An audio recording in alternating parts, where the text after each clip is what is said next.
TOA community, YouTube, social media, everybody out there, hello and welcome. I am Robert Linkle, trainingtheolderadult.com, and today I want to talk to you about an article that was sent to me earlier today called The 6 Exercises to Prevent or Relieve Lower Back Pain. This was written by Jen Murphy of the Wall Street Journal. In this article, Jen discusses and talks to some very high-level experts in our profession. Number one, the godfather of lower back pain, Stuart McGill, talks about him a little bit and some of the research that he does. Talks to Dr. Nickell and discusses the idea of holding planks and some of the durations of the plank maybe being a little bit too much, and that we should focus on shorter and more efficient and more effective bouts than longer durations. Anyhow, they really kind of address and talk about the presence of the issue. 40% of US adults have lower back pain. I'm guessing that's like a chronic lower back pain, because I would guess in an acute format, that number is even higher. I would guess 50-60% of our country has some kind of lower back discomfort at some point. I look at every member of my family across the board, from my in-laws to my entire family. They've all thrown their backs or hurt their backs at some point. I look at every single one of my clients. They have all hurt their backs at some point in their lives. Like, it's very much so something that occurs. Almost like, you know, you've caught a cold or you've twisted an ankle. Like, almost everybody has injured their back at some point in their life. And so this, and the reason I address it this way is it's a very specific topic that is kind of pertinent to everybody. Like, this is something that everyone should be well informed about, not just us, the coaches, but everybody. And we should know, specifically the coaches, we should know exactly what to do with our people when they come to us with this issue. Now remember, we're not diagnosing the problem. They're coming in already with lower back pain, and we are going to now try to create a program that's going to work with this limitation. And so, having stated the problem and heard from some of the experts, let's get into some of the exercises. Now this comes from Dr. Nickell, who is the strength coach for an NHL hockey team. Let me go back and see if they said exactly which team it was. The Stars, I want to say. Florida Panther captain Alex, Dallas Stars. Yeah, there we go. Okay, so with the Dallas Stars. Okay, so the first one, the side plank. Okay, I love side planks. I personally am not a fan of doing it in this position with the feet scissored. I like to have the knees on the ground and have them stacked. I shorten that lever because this position, unless you're really, really, really strong in every position possible, the shoulder support, the hip, the knee, the ankle, this is a challenging position. Now, mind you, I'm addressing this from an older adult format. So we're gonna have injuries at the shoulder and the elbow. We're gonna have injuries at the hip and the knee more than likely. So I want to shorten my levers a little bit, and I want to support my bottom shoulder with my top arm. Okay, now there's going to be a part 2 of this where I'm going to go through and demo all of these kind of in my version, my format. So if you can just kind of visualize this for now, or you know, and think about it, but I'll show you later on. So top hand, instead of it being up to the ceiling, I'll actually push it down on top of the floor fist and brace with both arms, push with both arms while staying on my knees. So now both arms are engaging, both shoulders are active. I'm basically closing the kinetic chain, if you will, of the upper body to help me support that top part of the torso. And then shortening the lever from, instead of the feet and the ankles, back to the knees, I take away all that lateral stress at the knee joint, and I shorten the lever itself from the shoulder down to the knee, stressing the hip in the middle rather than from the shoulder all the way down to the foot or the ankle, really stressing the hip in the middle and the knee itself. So shorter levers, more support, closed chain circuits there with the upper body. I think that's a pretty solid route to go in, okay? Then your regular front plank, your forward leaning plank, these are fantastic. Again, I love this position. Notice the hips and the shoulders are a nice straight line. Perfect position. I wouldn't change anything. I like the hand position. I like the shoulders right over the elbows. I like the toes are engaged. And I like that the hips are level with the shoulders. We'll see people plank and or hold push-up positions where their shoulders are lower than their hips. And again, we're trying to address this for lower back pain. So if you're going to sag, as I call it, at the hip to try to create this straight line rather than a horizontal line from the shoulders to the hips and then down, okay, a descending line down to the ankle, I think you're going to exacerbate or encourage lower back discomfort rather than like this position, holding it in the perfect position where you're addressing that center of mass or just below the belly button kind of emphasis is like the weak point that's going to sag, and you're like, no, we're not going to allow you to sag. That's what's going to keep the lower back and the core engaged and make that a more successful attempt and something that's really going to benefit that lower back. Love bridges. I've always said like the reason that my back blew out and the reason that I had all the lower back and hip issues that I had is that I didn't train my glutes specifically. I just kind of lumped them in with leg day. And we've learned different now that this is definitely an area that we have to address, that glute training supports the lower back so much, but it also supports the thighs and the knees on the way down. So this is a big missed area in my opinion, and I'm so glad to see that in here. Now, in the article, which is very cool, this is a little framed video that shows the proper hinging mechanics, and I purposely still shotted it in this position because it shows his sternum rising, right? The chest elevating, not the upper body sitting on the floor and just the hips, what I call air humping, right? Just the hips moving up and down. This is a full leverage pull. Notice the toes off the floor.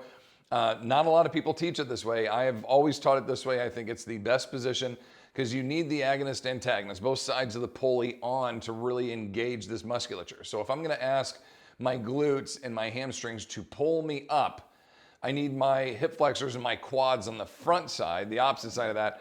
I need that musculature on, okay, both sides of the pulley, agonist, antagonist. I need those on to help me elevate, right? Both sides need to support to move the lever.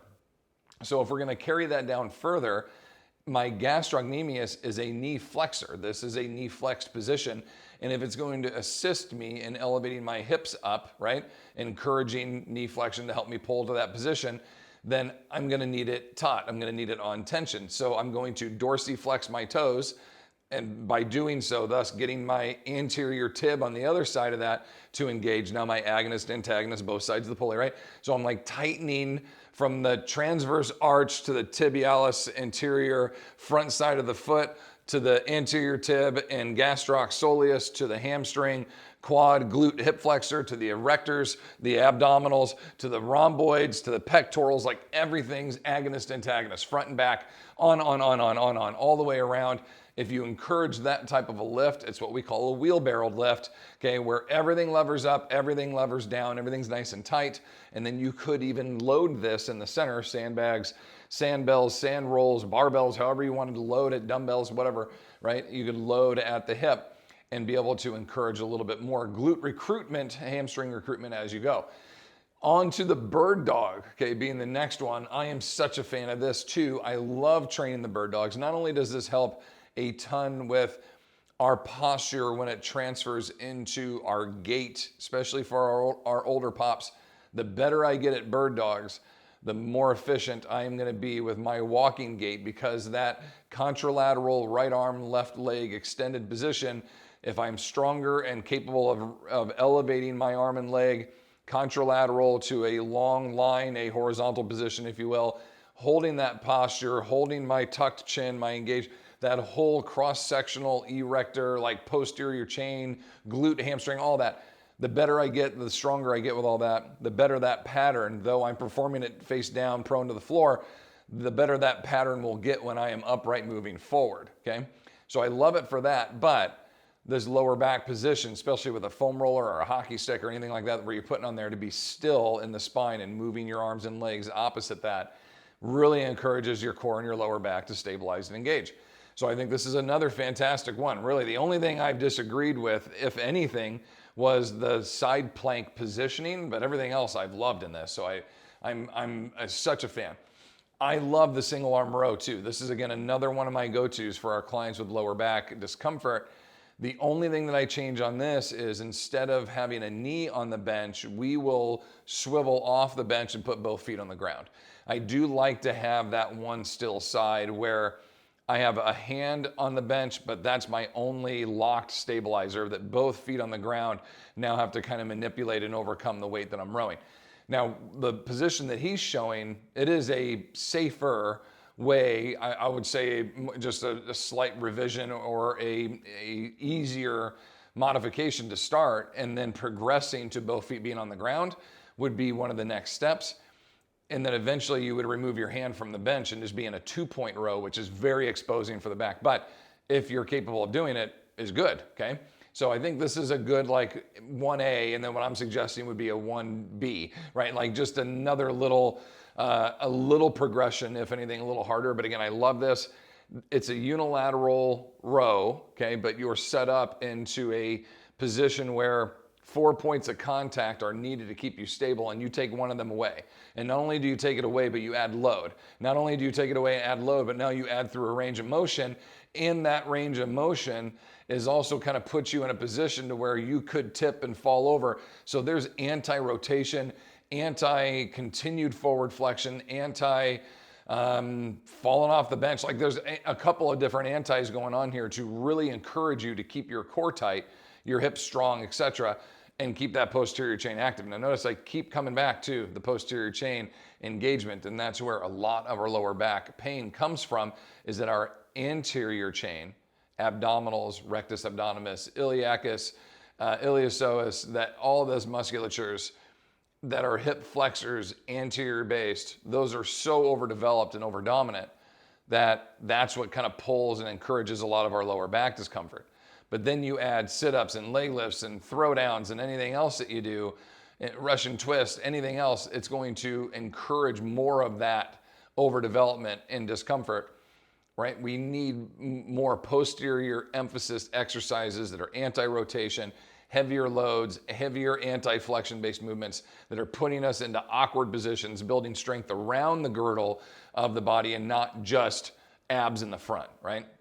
And you could see as he goes through all these, there were no anterior dominant focus movements other than the forward facing or the face down plank, which is encouraging the anterior side of the body to brace. Which direction though? Up, right? Encouraging some more posterior recruitment around the obliques, etc.